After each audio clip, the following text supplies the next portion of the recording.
I'm Melinda. Hi, everybody. Thank you so much for joining us again on Friday afternoon. Appreciate your time.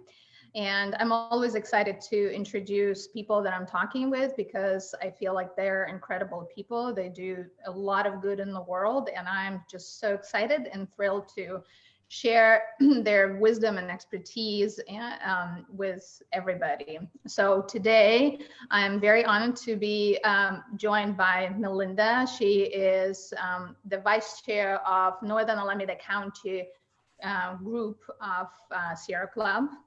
And she just joined XCOM this year. Is that correct? Or last year? This year. Huh. And also, I met Melinda actually through the United Nations local chapter, who she was a president and director, and now she's a secretary. And she just shared with me that she was elected to the National Council of United Nations. Is that correct, Melinda? And I'm so excited and genuinely interested to find out about the structure and your work there. So I know that I'm already receiving a lot of huge, positive feedback about your work in the Sierra Club. And it was such a pleasure meeting you at the United Nations local chapter, where you actually honored the Sierra Club. So thank you, appreciate that. And you strike me also as a very organized, very sort of on top of it person. So I'm also excited to find out, how do you accomplish that? What do you do? What is your sort of mental routine or physical routine, whatever. So love to jump in. And also you shared some things sort of in our prior conversations with me that I'm deeply passionate about, is mental health. And how do we because and despite it all, become active and become proactive, and also become leaders in our own right and contribute to the society. So I'm very excited to talk about that also aspect. So, and also you shared that you were adopted, and I'm sorry if I'm starting right away from the, but it's significant. I think that what shapes us is our childhood a lot of times. So so if you want to share your sort of stories from the childhood that you think are most significantly playing out now in your life, positive and maybe negative also, whatever you feel like sharing. So thank you.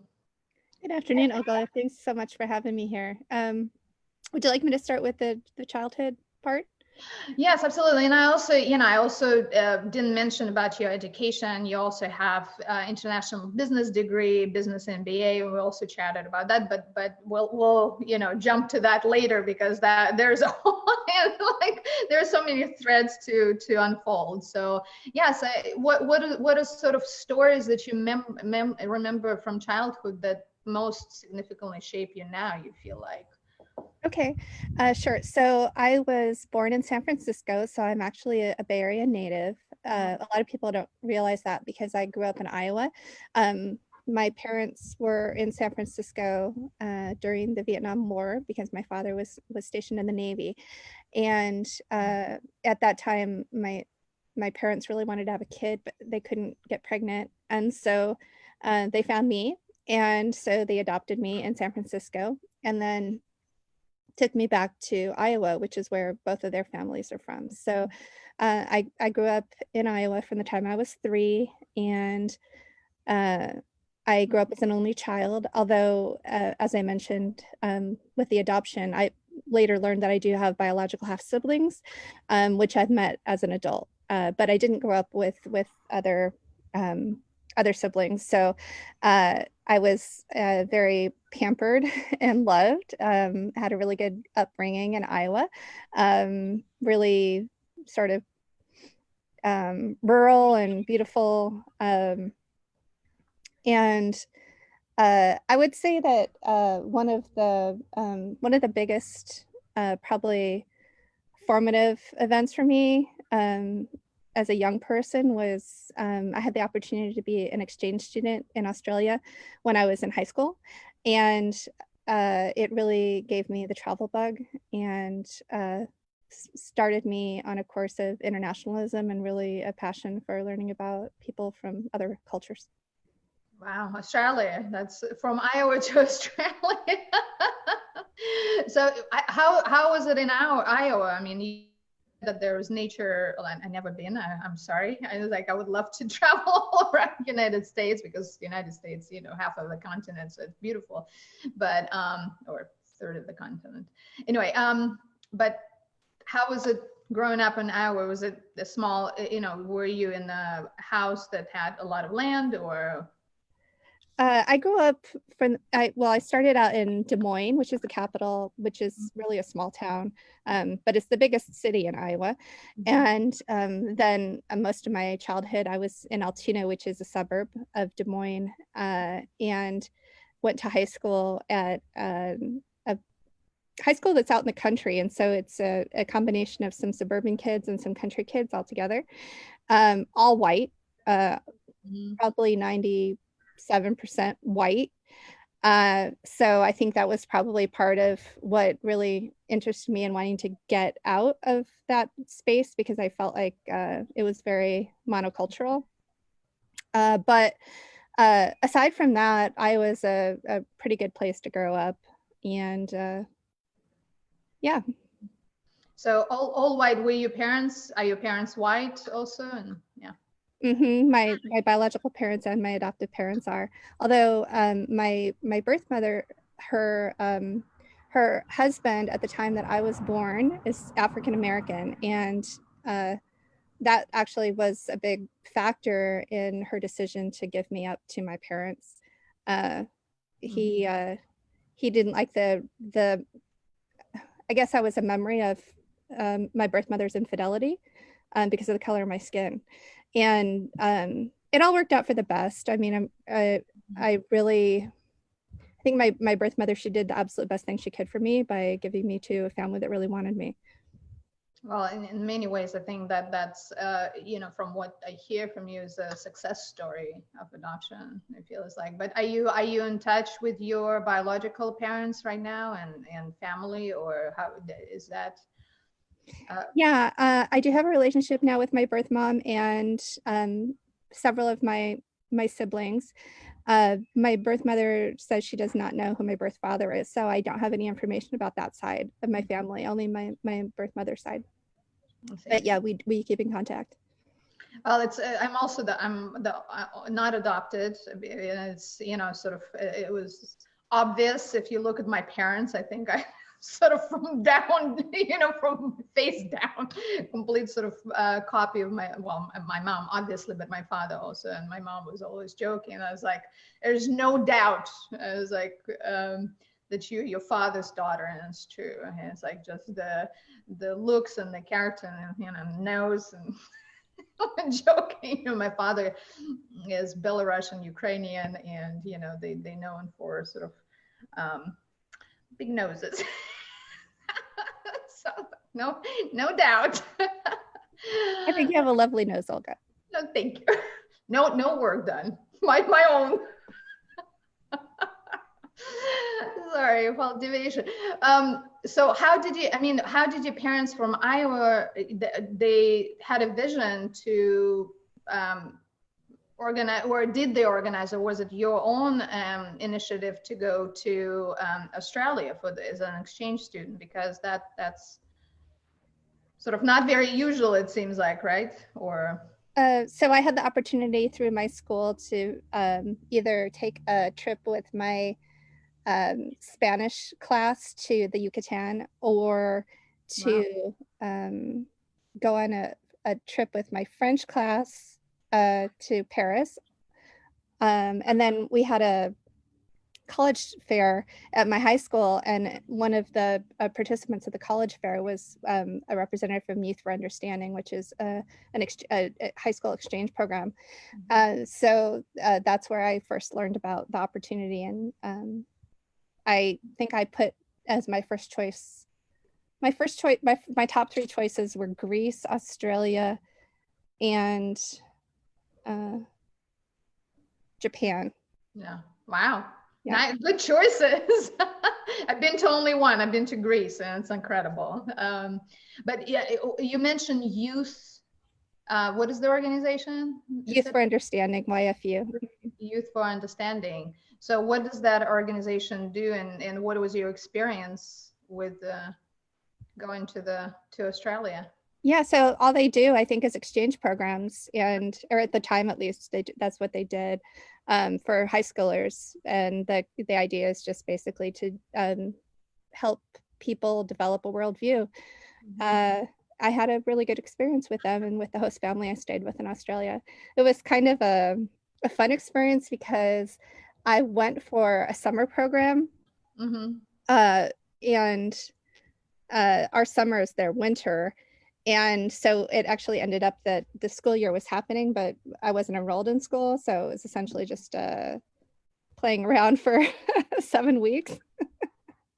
What did you do? How did you play around? We traveled to see a lot of the different areas. So I was staying in Adelaide, South Australia, which is the wine country of Australia. It's real pretty. Wait a second, were you old enough to taste wine, or do they have? I had my 16th birthday when I was there, and so technically their drinking age was 18, but it's kind of like Europe. It's not super strongly enforced like it is here. So I did do some drinking, yes. Well, you were in the wine tasting in a wine country, right? Some tasting is just in order with food, right? So did you do any programs with, meetings with youth, or, some structured programming, or was it pretty much traveling with your family? So the exchange program had a number of activities set up for us. So maybe once a week we go on some kind of a trip, sort of like a field trip. We went to a quarry. We went to a sheep station, which is a ranch, and then we took a week where we went on a trip to the outback to the Flinders Ranges, which are the mountains that are there in South Australia. Wow! And for several days camping, or? Yes, we spent a week camping. Mm-hmm. Did you like camping? Was it something that was sort of natural to you, or what are there? I have a conflicted relationship with camping. Difficult relationship, you said? I said conflicted. I do enjoy having, I like to be clean. So that's kind of why I've never been to Burning Man. But it's fun once in a while. Clean there. I've been several times and I've been clean the whole time. Have you? Okay. In so many ways, right? Burning Man has a lot of it's not, I don't want to go down that road because we can spend the whole time talking about Burning Man. There are ways to be there, clean and sober and everything. That's how I went. But okay, so but you managed. So was it a good experience camping there? Yeah, it was really beautiful. There are cockatoos wild everywhere, and we saw emus walking out in the outback, and all the little baby chicks, they walk in a line but behind their mama. It's really beautiful. So lots of cool nature. Wow, be careful with emus, right? They look innocent, but they can actually bite. I went to a wildlife sanctuary. You can actually hand feed the emus with mandarins. They're actually really nice. But then there's this other breed of animal, another species called a cassowary, which looks similar to an emu, and those guys are mean. Oh, okay. You know more than I do, and I worked with animals. I was like, I'm not a biologist per se, didn't learn all the breeds. Wow, you remember all of that. That's incredible, actually. I have and why I'm so interested also in exchange programs. I think they are absolutely amazing way to learn about the culture, to stay with people, and to really understand how other cultures work, and how other people, how much things and similar things we have, things in common.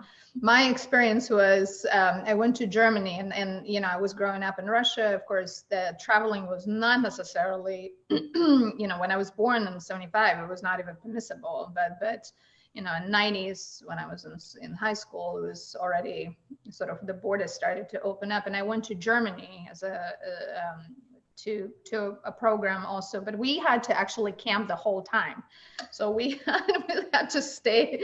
We stayed in tents on a it wasn't a necessarily religious or spiritual program, but it was just the grounds that were provided were from the one of the churches. So it was actually an amazing experience. People from youth from all over the world came, and we cooked together, we stayed together, we sort of traveled. It was in Berlin, and it was amazing experience. And it was like definitely opened up my world quite a So bit. that would have been right around the time of the reunification. Yes, that was after the Berlin Wall fell. Yes, so we didn't. You know what? We didn't. Some people talk about going from one side of Berlin to another. I didn't really. We sort of stayed in the downtown more or less. And you know what? I don't remember that stark difference, between two sides of Berlin. So, and we went to Hamburg. Anyway, it was an incredible trip. Definitely can understand, the traveling bug for sure, especially when you're traveling with, interesting people. That makes Olga, I didn't realize it, but I guess you and I were almost the same age because I was born in 73. Oh, wow. All right. Yay. Hey, you look amazing. I want your secrets. You too. Thank you. So what are your secrets? Do you have any? Do you have any? So I'm big into morning routines, or sort of those routines that I'm listening to a lot of successful people, and I was like, they're all big into routines and how it's sort of. Do you have any of those? I've been developing them, and I think with COVID and shelter in place, it's really important that we have our routines for our mental health and to stay sane. But self-care is huge for me. And one thing that I've really been focused on this year is sleep, because I think it's really undervalued by a lot of people. We just don't realize how much sleep we really need to have the energy we need to get through the day. And just getting myself into bed earlier every night has made a huge difference. Yeah. How many hours do you get or try to get? So I try to be in bed for 9 full hours, and then I wear a Fitbit and it tracks my time actually asleep, and it seems to be right around 8 hours. 7.5 to 8 hours. I was going to show you my Fitbit, and I'm like, oh, I took it off. I was taking a shower, so I'm like, oh my God, I'm not. But it's interesting to see your Fitbit. So for those people who don't know, that the Fitbit is, tracking your moves and movements. I was like, I hope it's not reporting on us anyway. But anyway, and it also tracks your sleep. So it's interesting to see where you're going in REM, where you light sleep, deep sleep. So I totally agree with you. I just feel, I always say, if I get my good 8 hours of sleep, the rest 16, I can go full speed and be alert and responsive, and I don't need naps or something. But if I don't get a good night's sleep, that's it. I heard a quote from Betty White, and I can't actually confirm that she actually said this, but so I'm told. She says everybody should get 8 hours of beauty sleep, 9 if you're ugly. Everybody's beautiful, so if you're 8, 9 if you want to leisure. Sometimes, what I also started to, especially now, I think you're right, so important to, I read about and I experience the value of gratitude, and sort of not just, oh, I'm grateful, but really sort of feeling it, embodying it. And it's like, oh my God, my sheets, for simple things, my sheets feel so nice that I can, lay in bed and count your blessings, because right now, I feel I'm very lucky, even though I have a lot of stuff to work on. But, I do have food on the table. I have a bed. I have, my friends. I have, all the necessities that we need for survival. But so many people don't. And I just feel that I think we all can count our blessings. One of those, it's like we all live in California. Damn, there's not much to complain about, because I talk to my family is in Russia and Belarus, and people in some countries don't have any structures to ask for help at all. So yeah, and they live in the very cold climates, which is also very different. So, but how did you get into the whole United Nations? Because it's also, I mean, you said the international, so your undergraduate is also international studies, right? But not business yet. Right. Yeah. I did my undergrad in international studies. And then I really wanted to find an international career. I moved to California shortly after I graduated college. And I wasn't really able to make that happen. So I decided at the age of 39, I guess, to go back to school and get my Wow. my MBA. Mm-hmm. And so I found a school that does international business, and they had a 1-year program. So I ended up taking the year off of work to just focus on my studies. And then I decided that because I wasn't working, I could probably pick up some volunteer time to do an internship and help maybe get more international experience on my resume. And I was walking to Pete's here in Berkeley, and I passed the old location of the United Nations Association chapter office. And they had a notice that they were looking for interns. And so I called them up and started volunteering. And then I pretty soon after that was asked to become the treasurer for the local division, which is a group, all the chapters in Northern California. And then I was asked to join the board, and then I became first vice president and then president. Wow. So we talked a little bit before that, Sierra Club has a very elaborate structure. It's just, I've been volunteering with a club for last 10 years at least, and I'm like still learning who is who. And actually also very similar story how I came up, how I learned about Sierra Club. I was passing the Sierra Club office on San Pablo Avenue, but many years ago, it was like 2000, I think, when I came to California in 99, and I was just, realizing that environmental protection already then kind of, I knew that I wanted to do something environmental protection. So I stopped by the office, but I joined the club, but life sort of took over, and I didn't start volunteering until much later. But we talked that the Sierra Club has elaborate structure, but I'm curious about the United Nations. I didn't even know that, local chapters exist. So what is the structure? Right. So the United Nations Association is a program of the United Nations Foundation.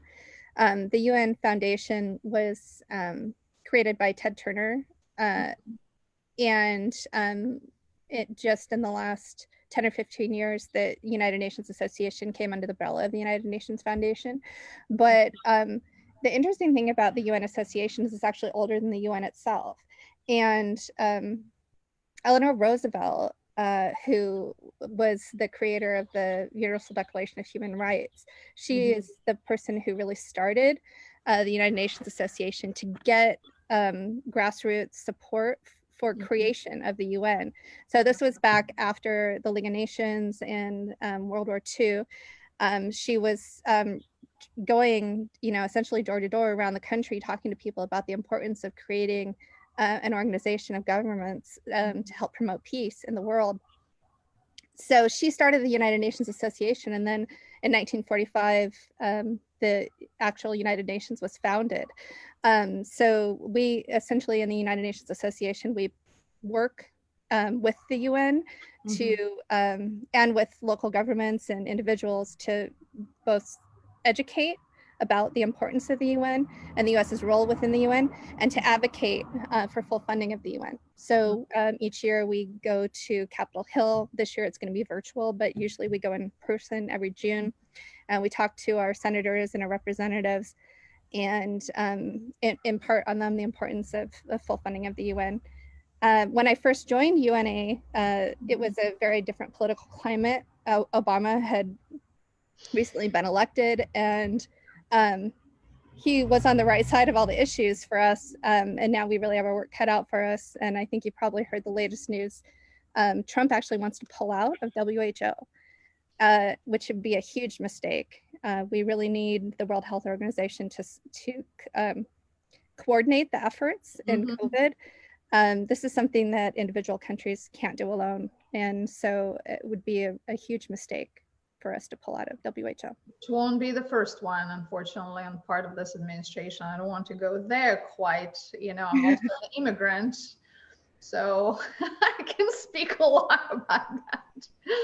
But wow, so that's interesting. It's like interesting when I was listening to you, I was also sort of reflecting on the role of women in history. And a lot of times we are not really concentrating on stories. Eleanor Roosevelt, the huge part that she played in this and other initiatives. So I'd say that's incredible. And I'm happy that we are too, women's and also leadership positions and trying to do, not trying, actually doing a lot of work in the world. So, and I hope it will be empowering to other women, especially younger women who are coming now. I mean, the generation coming now out of schools, and really, I think can use some support and encouragement. And so what, something that I wanted to talk to you about, because you brought it up also in our conversation, and because we are, especially in those times that every different people really surviving or thriving in the different ways right now. So what helps you, what keeps you strong? And so, because I noticed that you're very sort of on top of it, you're very sharp, you're very organized. So what helps you thrive right now? Or are you thriving? How do you feel? I mean, I piled a lot of questions on you. How are you doing? First of all, how are you doing? No, thanks for that question. And thanks for the compliment. Sometimes it's sort of a fake it till you make it situation. I don't always have all of my stuff together, but I like to give that impression. So for me, I've been using the shelter in place as an opportunity to do some development and self-growth, to sort of explore some things that I've been interested in, but maybe haven't pursued fully in the past. And one of the things that I've learned about recently is Zooniverse.org. I don't know if you're familiar with it. No, never heard of it. Well, so I like this idea of being a citizen scientist, and I participated in what is it called? I'm not remembering the name right now, but essentially you go with a group of people and you take pictures of nature, and then all that data feeds into a database that scientists can use to learn about populations of animals and climate change and things like that. So iNaturalist is the app that you can get on your phone for free, and it's super fun. I like to think of it as Pokemon Go, but in real life. So every time I go out on a walk, I snap pictures of anything from plants and butterflies, bugs, lichens, mushrooms, and then the app uses machine learning and crowdsourcing to identify what it is that you're looking at. So I actually know most of the names of all the plants and things like that in my neighborhood now. So that's super cool. But the thing that I've discovered more recently is Zooniverse. So Zooniverse.org is a free website that you can go on, and you can look at projects that scientists are needing help with from the community. So there are certain things that computers aren't very good at doing, like recognizing handwriting or identify we need humans for something still, right? Yes. Yeah, so it's super fun. It's like a game for me, but you can log in and you can look at these images. This is just an example. So they'll have images in the Serengeti that come from these camera traps. So animal walks by and it takes a picture, and then you can go on and you can say, oh, well, that's a zebra and it has a baby with it and it looks like it's eating. And so because there's so much data out there, the scientists need help from just people like you and me. And so you can go in and do that. Another project is helping to identify the names of victims in the internment camps in World War II. So there's any number of different things out there that people need help with. And so it's kind of a cool way to spend your time if you're looking for an opportunity to, I guess it's a way to volunteer, not, you know, locally in your community, which is also important, but it's another way that you can sort of develop yourself and also help out science. Yeah, so it's a fun way to volunteer. Not, you know, Sierra Club and UN, I suppose, you know, we do sit in a lot of fascinating, for the lack of the better word, meetings, because we are discussing a lot of very serious issues and sort of, you know, coming up with positions on issues and, you know, interviewing candidates. But this is a fun way to contribute, you know, do fun things and also contribute. You need to connect with Vitske, who I had a conversation last week. And she is vice chair of the Delta group in Contra Costa County. So we talked exactly, we talked about the people science and gaming, sort of how gaming can help to educate people and to change behaviors, etc. So it seems like there's a lot of overlap, and I'm definitely downloading those apps because I'm snapping pictures all the time. No, I'm running out of space continuously.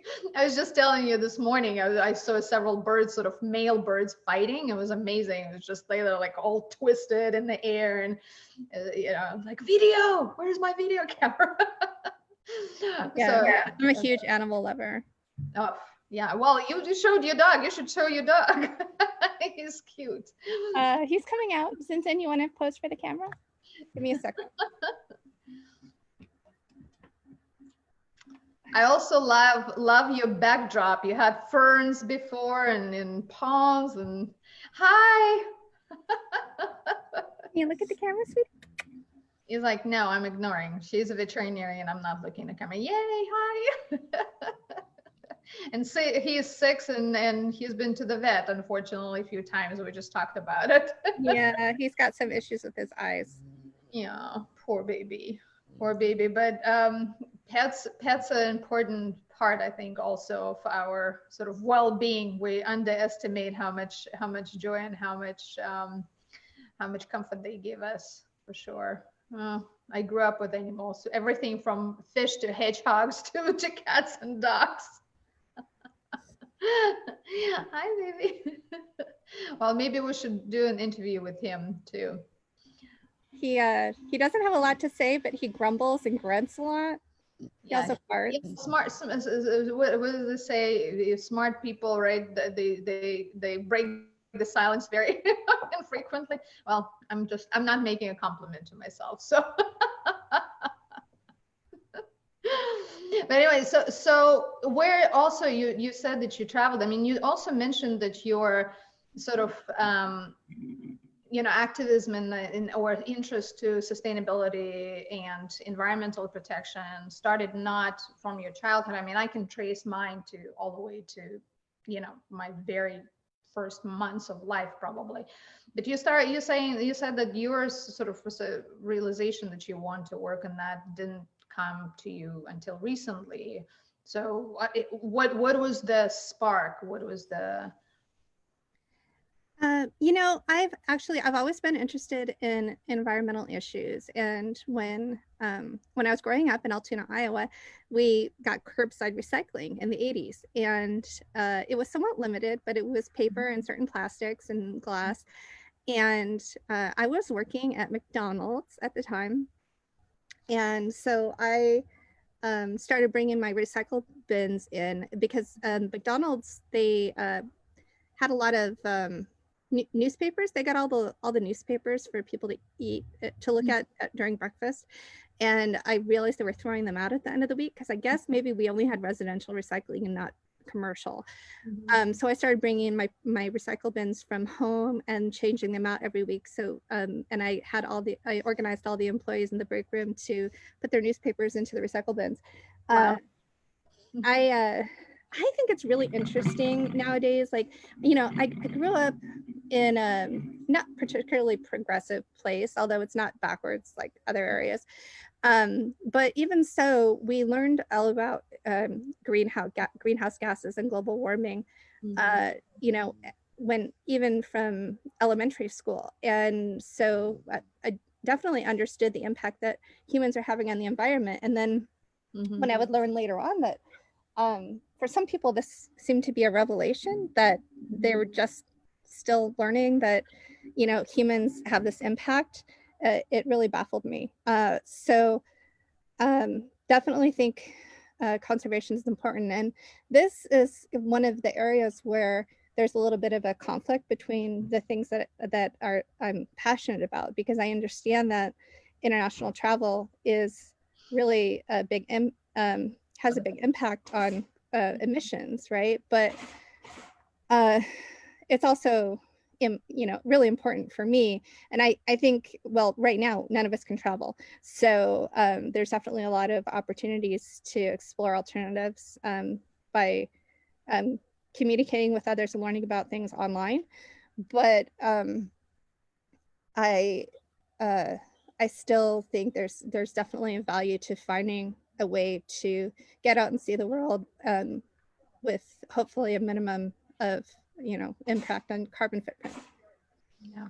I hear you on that because I am obviously conflicted. I mean, my family is in Russia. I have to be, you know, I don't have to, but not seeing your parents for years, I think I have to say I really want to spend as much time with them now as I possibly can. So, you know, after it took me about 10 years to get my green card and I couldn't leave the country. So, so I now try to go every year. And yeah, I hear your pain. And I'm always thinking, it's like, we have so many billionaires in the world. Why don't they invest in technologies that can, you know, I think we do have technologies. It's just, you know, implementing them and developing them to the scale that is needed to satisfy. So, and I think that's why, um, activism and sort of, you know, people saying, oh, I don't want to be political. I was like, you have to be political because, you know, I say, if you don't do politics, politics is definitely is doing you. So, you know, what legislation we implement is so important. And I think that we live in this world of fossil fuels only because fossil fuels been substituted from the government, and it's so important to invest in other technologies. But that's a big conversation. So I think we need to have, and of course, you know, linking now the health. I mean the um,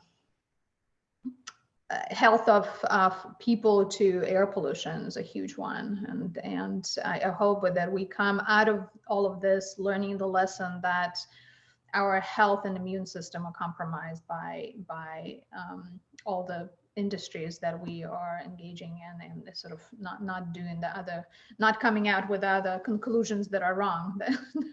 You know, we need more plastic, etc. So, but what is your passion now? You know, you're with the Northern Alameda County group of Sierra Club. It's very local, a lot of local issues, a lot of housing, a lot of, you know, renters protection. So, but what is your passion? What is driving you to do this work? Well, one of the things I've been focused on recently is thinking about how we can keep pressure on elected officials for the importance, sorry, I've got some background noise, the importance of fighting against climate change when everyone's attention is focused on COVID. And as you mentioned, the two things definitely are related, right? Global health for planet and people. But we have to keep the pressure on. As I think you mentioned, the plastics are sneaking back in. I mean, for the most part, I would say that that the reduction in travel worldwide has really been beneficial to the environment in terms of air quality and wildlife. But you know, it hurts my heart every time I go to the grocery store and they won't let me use my own bag. So yeah, so that's one of the things I've been thinking about a lot.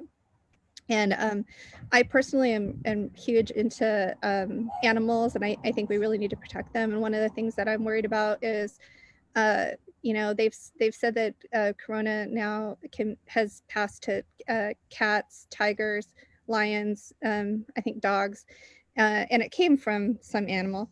Mm-hmm. So what happens if this virus starts rampaging through wildlife populations? I'm concerned that we won't do enough because we're going to be focused on the people, which is obviously also important, but we're not the only species on the planet. Yeah. And how do you think that, because we are connected to elected officials and we are, what do you think are most effective ways to communicate with them and to relay all of those concerns? Well, we're really lucky living where we are that most of our elected officials are on the right side of the page, and mm-hmm. meaning the left side. So, you know, I have a very similar experience with the United Nations Association. We're preaching to the choir, essentially. We just want to work with them to try to get them to prioritize the issues that are important to us and keep that pressure on. And then hopefully have them be champions to their colleagues across the aisle or in other areas that are not, you know, quite as far along and progressive. Mm-hmm. So I think it's an easy conversation to have, relatively speaking, compared mm-hmm. to those mm-hmm. in other parts of the country. But we definitely, need to continue to foster those relationships so that we can have the most possible impact. Yeah, I think that, and I agree with you that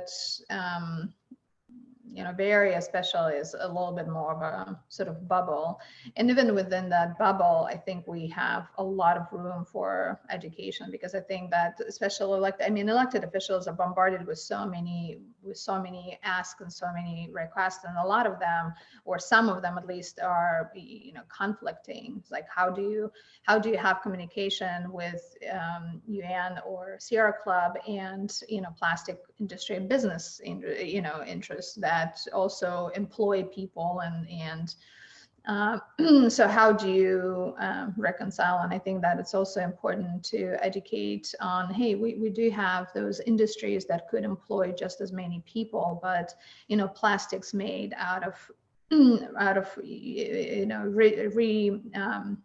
what is the word I'm looking for? Bamboo, or things that grow fast and can be replenished, and also can post very fast. So to me, I'm also thinking is like, how can we bring those industries and bring those businesses more into the mainstream, and not make it, oh, this plastic bag is made out of bamboo, sort of a novelty, but more of a mainstream. So that's also my sort of quest on, you know, looking back 10 years, looking backwards and thinking, oh my God, this is a ridiculous world that we created that completely was working against nature, but essentially against ourselves. So, you know, that's a big quest. So I think we have a lot of room for education. What do you think? You know, I'm also sort of contemplating and sort of pondering always about personal responsibility, and I know that might spark some fires, me even asking that, but how can we, you know, a lot of times I'm thinking that it's sort of my choice, my behavior, my knowledge that influences the society around me. So when I come to the store, I have always a choice whether I buy, you know, lettuce in plastic or lettuce without plastic, you know. So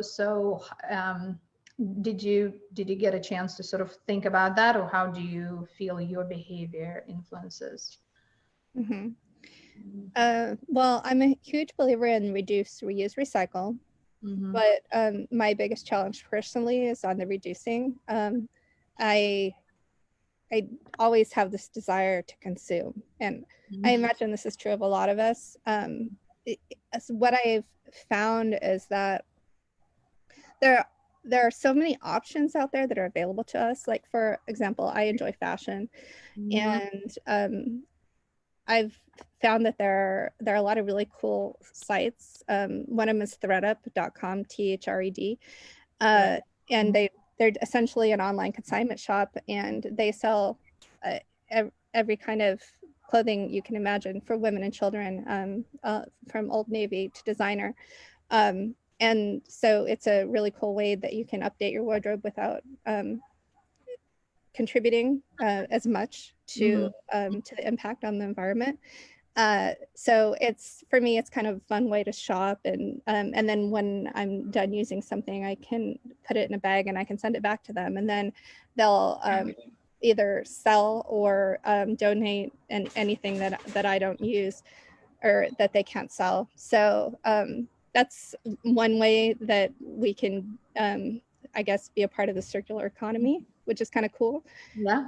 So I'm always looking for ways that I can do that, because I'm not really a good one for just minimizing my life and completely cutting things out. But I think it's kind of cool that there are different choices out there for different people. I like that you're admitting to it publicly. Unfortunately, me too. I'm always sort of like, but it looks so cute and I want it. And of course then it's like, but the fashion industry is the second polluting industry in the world. And of course, all the labor that goes into it, that is absolutely unfair and inhumane. So yeah, there's a lot of battles. I have to say now it's probably like the statistics are terrible also for the economy, but I also am thinking, it's like, how can we rethink the whole economy? Because economy based on GDP is just not, I think, sustainable. Absolutely. So it's like, well, how can we go to those countries that measuring, in happiness and well-being and fulfillment? And it's like, I know now it sounds like something utopian, but if you really look at the core of it, we all want well-being and being loved and being accepted. So it was like, why are we measuring our sort of successes and how much we buy and how much we produce? It's just absolutely fake measurements of everything. And yet again, yes, to your point, I was like, well, I do like to dress well. I do like, because there is also a component of creativity, I think, in that, and that's what I see that's my creativity in action, to dress up and to choose things. And I like that you can rattle off all of those websites and companies. So do you, and I always admire that when people remember things. So how do you remember things? How do you memorize things? I mean, you rattle off like five websites during our conversation. Do you do some brain exercises or just comes? I have a pretty good memory naturally, but only for things that I'm really interested in, and there are other things that probably just go in one ear out the other. So I don't know that it applies to everything universally. But one thing that you and I had talked about before was that I'm sober. I've been sober now for a year and 5 months or so, and noticed that since I've quit drinking, my retention, actually not just my retention, my ability to actually absorb information and then to retain it and to also be able to spit it back out has gone up so much. Wow.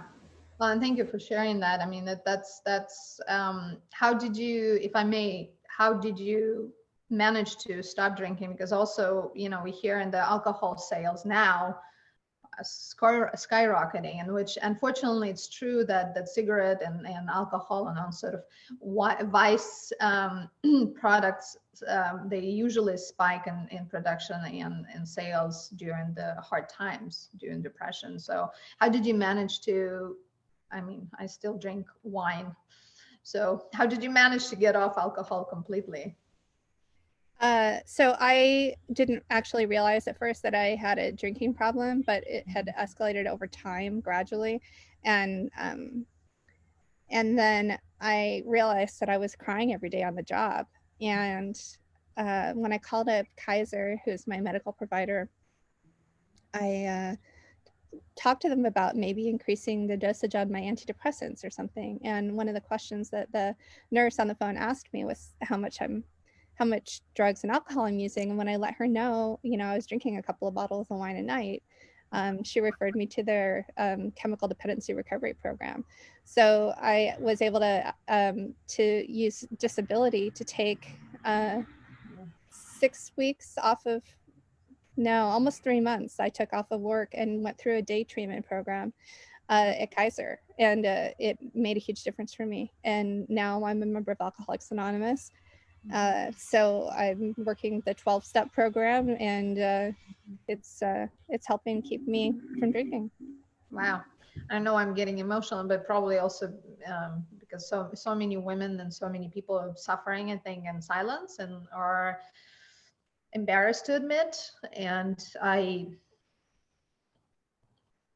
very proud of you, and I thank you for sharing that. And I shared with you also that at some point, it was a moment actually for me, not the same, but I was working for the government at the time, and volunteering with the Sierra Club and in relationship. And I just, I found myself coming from work, and sometimes it was 10, 11, 12 o'clock at night, and my first thought was, oh, there is cold beer in the fridge. I need beer. And I would drink a couple, 3 bottles, to be honest. And then I was like, hee ha ha. I mentioned that to my cousin, and he's like, well, that there's such a thing as beer alcoholism. And I was like, I don't know if it's true or not, but that just, pierced me. Like, wow, damn, I do have a problem. So that sort of stopped me cold turkey. I was like, no, I'm not going to do that again. And I agree with you that when I drink, I still drink red wine occasionally, not as much, but when I do drink it, I do notice. I mean, I definitely feel tired. I mean, just the night that I drink, and also, afterwards. So that's important, especially if you want to be sort of high functional individual, then I think that it's important. And you mentioned you're also part of the support group right now, right? Is that?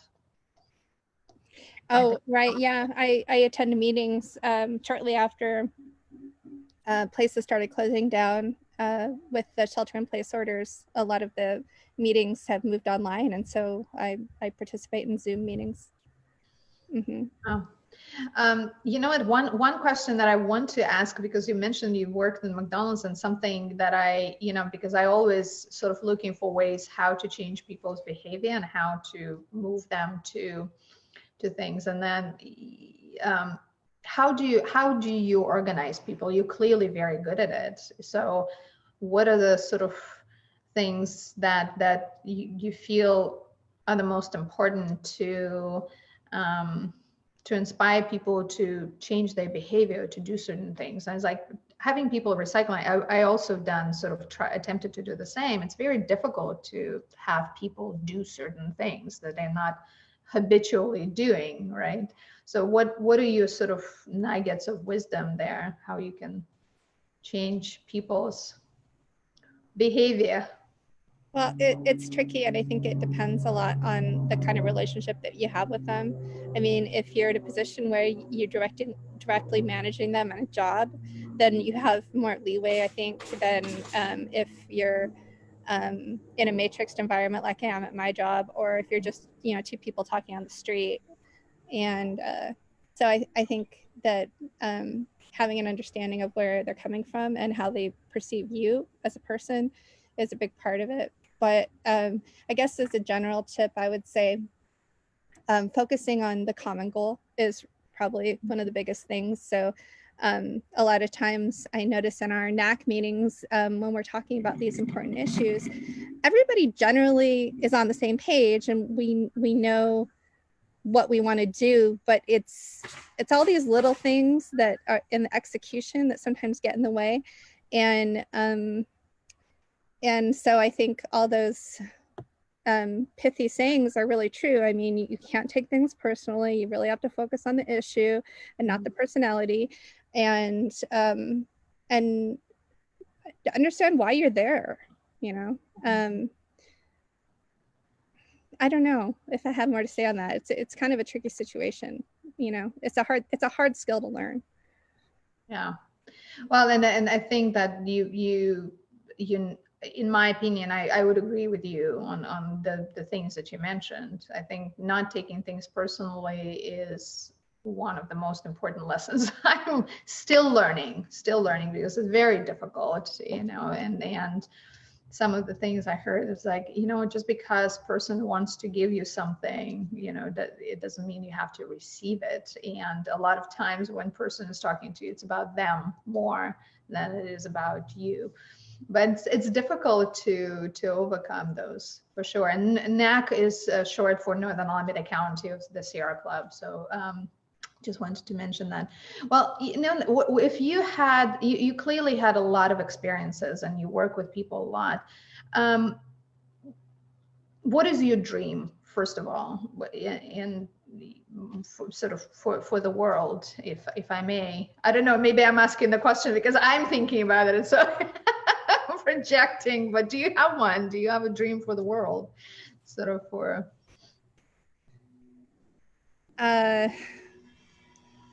I mean, it's sort of an easy question and a hard question because I think we all kind of want the same things. We want peace. We want people to be healthy. We want alleviation of poverty. We want to tackle the climate change, the crisis that we're having with the climate. But how to make it happen? I don't know. I do think that cooperation is key in getting together, you know, multinational organizations like United Nations and us all doing our part through groups like Sierra Club. But it's a hard question to answer. That's why we spend so much time on it, I guess. I know. But I think getting to know yourself also is very important. I think that because yes, we are all unique, and I think we also have so much in common, whether we realize it or not, independently from where we come from, where we grew up, which language we speak. So, and I don't know if you noticed that through your travels. And do you speak other languages other than English? Yes, but not really very well. Which ones? Spanish, French. Oh, wow. Parlez-vous français? Japanese. I studied Japanese in college. Yeah. Wow. Yeah, I know. I fake I want to pretend I speak French. Well, I want to ask you if I ask, you know, if there's something that you really want to share, and I didn't ask you about that, or sort of, you know, because there are so many things also that you bring to the table that I want to ask. So, you know, next time, but maybe you have something to share that is important to you. It's okay. It's don't pay attention to the noises. We all. I had one time. I had the construction crew working around. I'm like, well, it is what it is. Yeah, I think we have to find a way to continue to challenge ourselves to be vulnerable and to tackle our fear of failure and even more so our fear of success, and just realize that we're doing the best we can at any given moment, and maybe not quite be so hard on ourselves sometimes. Yeah. Do you do meditation or? Yes, and I've been meditating more frequently recently. I found one that I really like, a guided meditation on Insight Timer, which is an app you can get on your iPhone. It's called There's Nothing Wrong with You. And it's really good. She's like, there's nothing wrong with your personality. There's nothing wrong with your body. If you want to change these things, you can, but just realize you're beautiful as you are. So I've started listening to that pretty much every night before I go to bed. Well, you know, I'm very much into sort of that personal development, and I'm constantly searching on how to, you know, improve myself, but from the place of nothing is wrong with me, you know, and that's a hard lesson because, oh my God, we grow up with so many, you know, things. And Marissa Peer, I don't know if you know her, but she's big on sort of that, you know, you are enough. You're enough as you are, and that's sort of she's a psychologist from England, but she's been sort of more and more visible on YouTube and everywhere. So she's like, you're enough. Just put it on your mirror and read it every day. You're enough. Yes. Well, thank you so much. I hope we continue to communicate, you know, just two of us, and also you know, maybe another conversation along the way, because there are so many things that I think you can share from your background also. And I appreciate your vulnerability and your ability to share with the world. And there's clearly, you did some work to be able to come to this point to share, because and that I think is ultimately is incredibly important. So thank you. And I love your background. Yay. Next time, maybe I should try being outside. Your background is gorgeous. And yeah. I know. I'm again, counting my blessings. So thank you so much for joining us today. I hope everybody heard something that they can take away from this conversation and implement in their life. And take care of yourselves now and always. Take care of yourselves and take care of people who you love. You know, I think that just pick up the phone and call them and tell them you love them. So thank you. Until next Friday.